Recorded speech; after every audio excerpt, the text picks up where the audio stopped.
నమస్తే.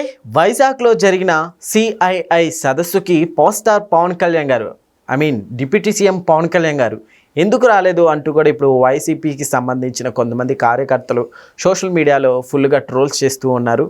సో సందు దొరికితే పుల్ల పెడదామా అనే ధ్యాసతోటి ఇవన్నీ చూస్తున్నారు రాజకీయ విశ్లేషకులు. సో ఇదే నేపథ్యంలో ఒకసారి ఇదే అంశం మీద విశ్లేషణ తీసుకునే ప్రయత్నం చేద్దాం. ప్రస్తుతం మనతోటి జర్నలిస్ట్ జగదే ఉన్నారు, వెల్కమ్ చెప్దాం.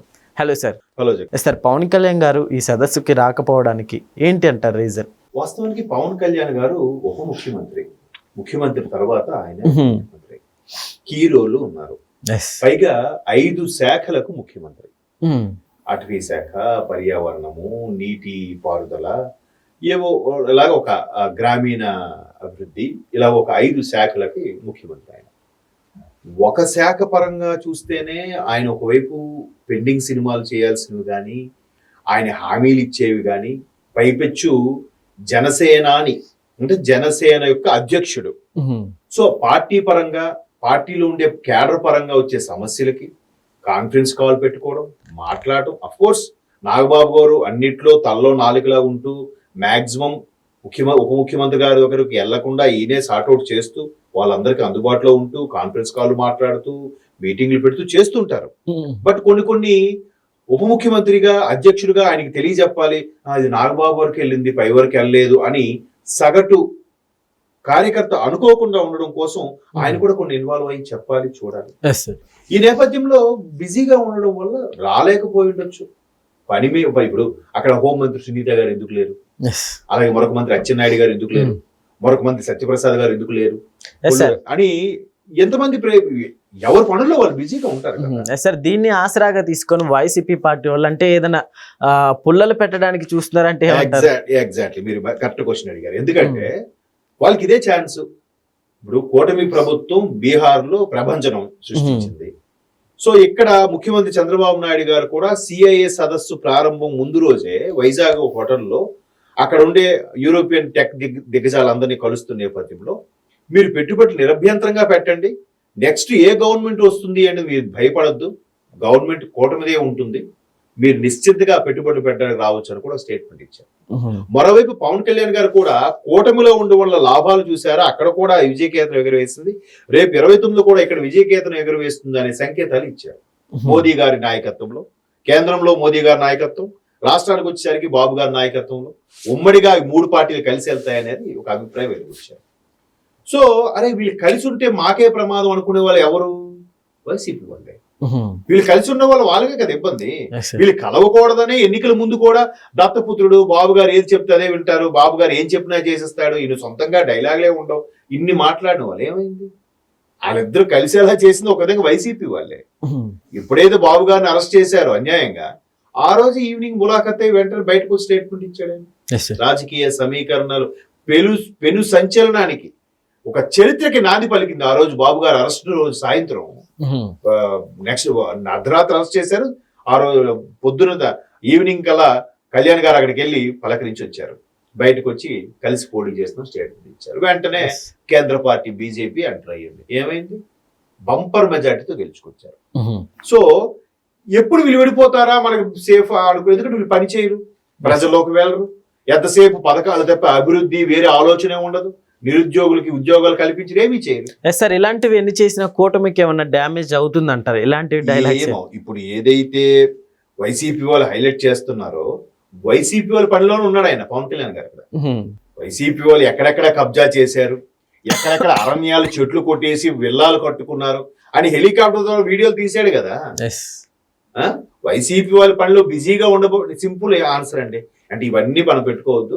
పవన్ కళ్యాణ్ గారు సిఐఐ సదస్సుకి వైజాగ్కి ఎందుకు హాజరు కాలేకపోయారంటే వైసీపీ వాళ్ళ యొక్క అరాచకాలు, అవినీతిని వెలికి తీసే పనిలో ఆయన ఉన్నాడండి. Simple answer. మీరు ఇంకా ఎస్ఐ రైటింగ్ అవసరం లేదు. 1 మార్క్ క్వశ్చన్ ఇది ఒకటి చెప్పవచ్చు. ఎందుకంటే రీసెంట్ గా ఆయన వీడియో తీసాడు, మంత్రివర్గ సమావేశంలో కూడా చెప్పారు. అయ్యా పెద్దిరెడ్డి గారి యొక్క లీలా విన్యాసాల గురించి ఇది పరిస్థితి అని కూడా ఆయన మొత్తం వీడియోస్ తో సహా నేను తీశాను కూడా చెప్పుకొచ్చాడు ఆయన. సో అటువైపు వాళ్ళు చేసేవన్నీ ఒక మహాభారత కన్నా పెద్ద గ్రంథం అయిపోద్ది వాళ్ళవన్నీ రాస్తే. సో ఆ పనిలో నిమగ్నమై ఉన్నాడు కాబట్టి ముఖ్యమంత్రి గారు, ఐటీ మంత్రి గారు, సిఐఏ సదస్సులు బిజీగా ఉన్నారు కాబట్టి మిగతా ప్రభుత్వ వ్యవహారాన్ని చూసుకోవాలి. 5 శాఖలకు సంబంధించి చూసుకోవాలి కాబట్టి అందుకు హాజరు కాలేదు. దాన్ని వీళ్ళు హైలైట్ చేస్తే ఏమవుతుంది, చుట్టు తిరిగి మళ్ళీ వాళ్ళ మీదకి వస్తుంది. అంతేనా?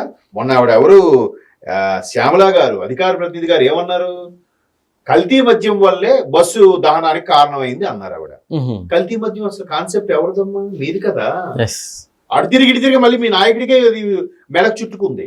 మీరు నోటుకొచ్చినట్టు స్టేట్మెంట్లు ఇస్తే, మీరు నచ్చినా నచ్చకపోయినా ఒక రకమైన యాంటీగా ప్రోపగాండా చేద్దామని ప్రయత్నిస్తే, అవి అటు తిరిగి ఇటు తిరిగి ఆ బాణాలు మళ్ళీ మీ అధినేత జగన్మోహన్ రెడ్డి గారికే గుచ్చుకుంటుంది.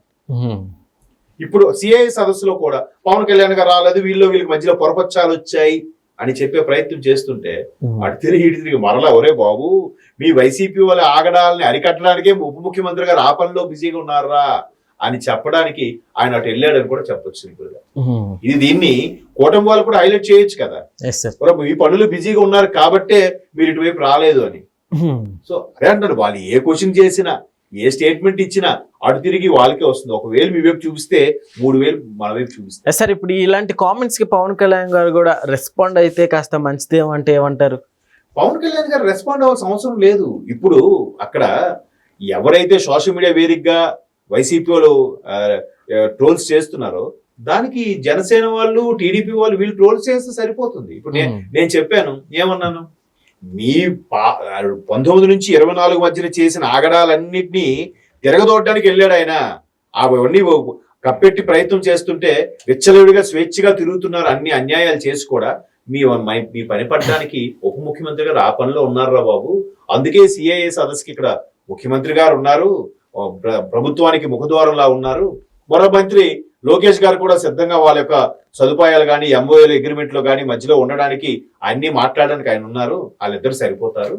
మిగతా ప్రభుత్వం పనులు చూసుకోవడానికి, గత ప్రభుత్వంలో జరిగిన అన్యాయాలు చూడడానికి ప్రస్తుతానికి ఆ పనిలో నిమగ్నమై ఉన్నారు. కాబట్టి ఉప ముఖ్యమంత్రి పవన్ కళ్యాణ్ గారు సిఐఏ సదస్సుకు రాలేదని సింపుల్ గా చెప్పొచ్చు.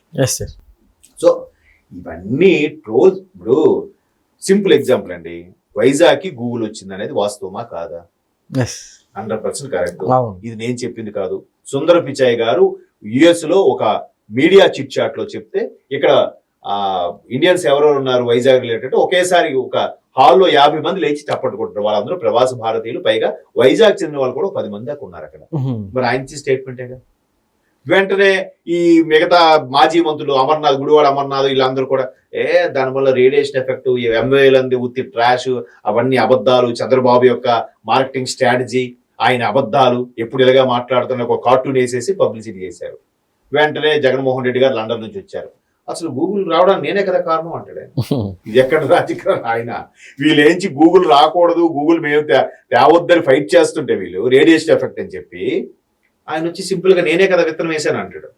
అంటే ఎంతసేపు ఈ మాజీ మంత్రులు మాట్లాడిందంట పిచ్చుకోతలా అయిపోయాగా. మరి ఇవన్నీ తెలియవు ఆయనకి.